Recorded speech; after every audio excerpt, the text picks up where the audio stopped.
На этой площади человек обладает достаточно высокой степенью свободы передвижения. На площадь можно зайти с разных концов, например, с пешеходной части вокруг комплекса Госпрома, и движение на площади достаточно свободно. Площадь же, которую вы видите перед собой, это площадь Ленина в Санкт-Петербурге, в какой-то степени символизирует решительный возврат к традициям абсолютизма 18-19 века, однако реализованный на гораздо большем масштабе. These were the kind of spaces that the Italian Trotskyist Bruno Rizzi was talking about when he wrote a book about the bureaucratization of the world. He sort of imagined that the spaces that were being created by Stalinism were kind of a sort of gigantic totalitarian Bastille. And that mention of 18th century French aristocratic power is not accidental. But the most obvious thing about these is if there's a kind of idea or a stereotype of what totalitarian power looks like, it's places like this.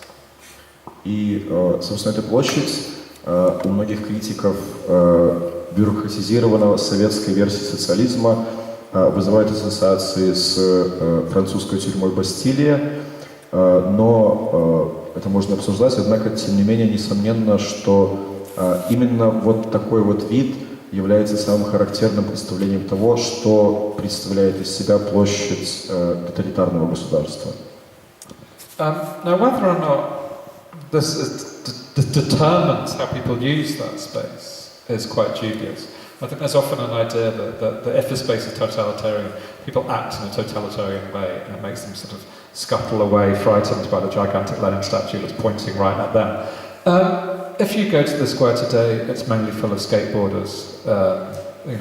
It's not full of the Komsomol doing marching and physical jerks and such.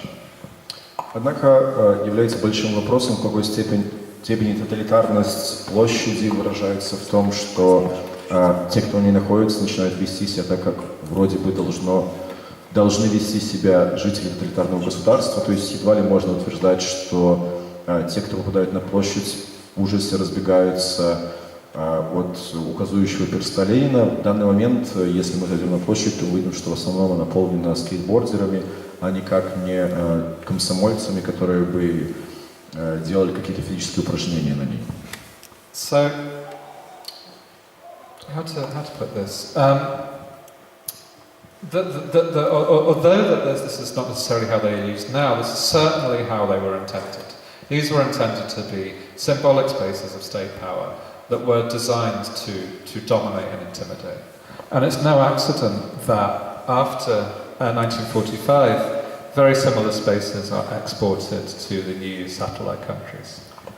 Как бы то ни было, даже если эти площади и не работают в данный момент таким образом, каким образом они были запроектированы, это были площади, которые были проектированы для того, чтобы выражать и приводить в действие мощь тоталитарного государства, и в этом отношении не является сюрпризом то, что такого рода площади начали появляться в большем количестве после 1945 года в Европе.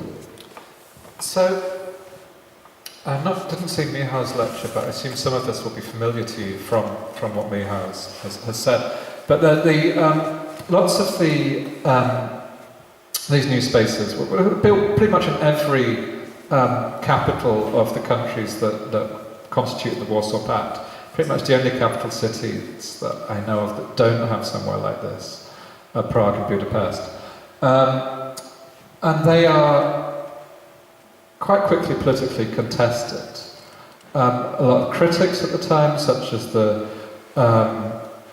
sort of Polish beatnik and later right-wing ideologue Leopold Tiermand, immediately recognised that they're Haussmann spaces, that they are designed according to the precepts of Baron Haussmann, with sort of free fire zones for the suppression of uprisings. An uprising was suppressed in one of them, in the Karl Marx Allee, then called the Stalin Allee in East Berlin. And it's also worth seeing, there's a clip of this online. There was a demonstration in support of the new communist government that emerged in 1956, sort of after Polish Stalinism. that manages to fill Platz der Filad, which is in front of the Palace of Culture and Science, which is a space about as big as Freedom Square in Kharkiv, but the demonstration manages to completely fill it. So these were quickly spaces that were being used in a political way. И, собственно, вот один из примеров этих площадей, которые появились в Европе, в восточной части Европы, которая была связана с Советским Союзом в скорости после конца Второй мировой войны. И вот эта фотография, может быть, вам знакома по лекции Михала, на которой, я думаю, многие из вас были. И нужно понимать, что только две столицы из стран Восточного блока, из стран Варшавского договора не получили таких площадей. Это Прага и это Будапешт. Вот, и важно, что сразу в скорости после того, как эти площади появились, они сразу же попали под критику с той точки зрения, что было быстро распознано, что это по сути османовские, это реакционные площади. И в действительности, то, что они предназначены не для того, чтобы вмещать в себя демонстрации, для того, чтобы при необходимости демонстрации можно было разгромить. И, в общем-то, это то, что на этих площадях происходило, в частности, в Берлине, на нескольких площадях, которые по своей площади были очень крупны. Однако важным моментом для понимания того, что такое были эти площади, является то, что хотя они находились под критикой, тем не менее эти площади, которые по своим масштабам не уступали площади в Харькове, действительно в скорости после своего строительства наполнялись демонстрациями, которые проводились именно в поддержку установившегося нового постсоветского режима. After 1956, these sort of gigantic, sort of Peter the Great crossed with Baron Haussmann spaces stopped being built. Но после 1956 года, года разгрома одной из таких демонстраций, такие площади больше не строились. И он говорит, что в какой-то степени это площади, которые были до этого момента, это были такие своеобразные гибриды Петровских и Османовских площадей. What you get instead is summed up quite well by Alexanderplatz in East Berlin, which was developed largely in the 1960s. In terms of the scale and in terms of the open space, this is not far from something like the sort of totalitarian squares of the 30s to 50s, but the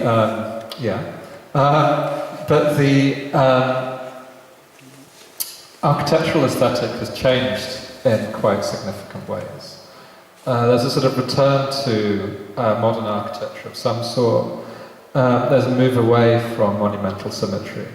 But they remain spaces that are used for these kind of gigantic parades in support of the government. Unlike that in Poland in 1956, are usually quite obviously politically manipulated, that are not in any way expressions of actual popular feeling.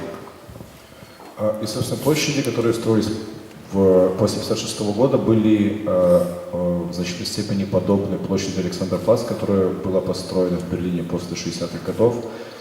И хотя эта площадь, построенная в другой архитектуре, тем не менее по своему устройству это в большой степени такая же площадь, как те, что строились до того. То есть это по-прежнему площадь, которая предназначена в первую очередь для того, чтобы вмещать в себя огромные демонстрации якобы революционных масс.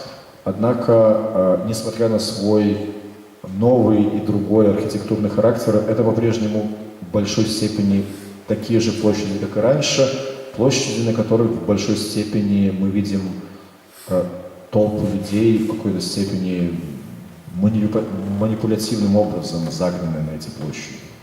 But this was not the case for the demonstrations that took place in Alexanderplatz in 1989, which were not expected by the government, which were not organised by them, and which eventually led to the government's resignation and the opening of the Berlin Wall.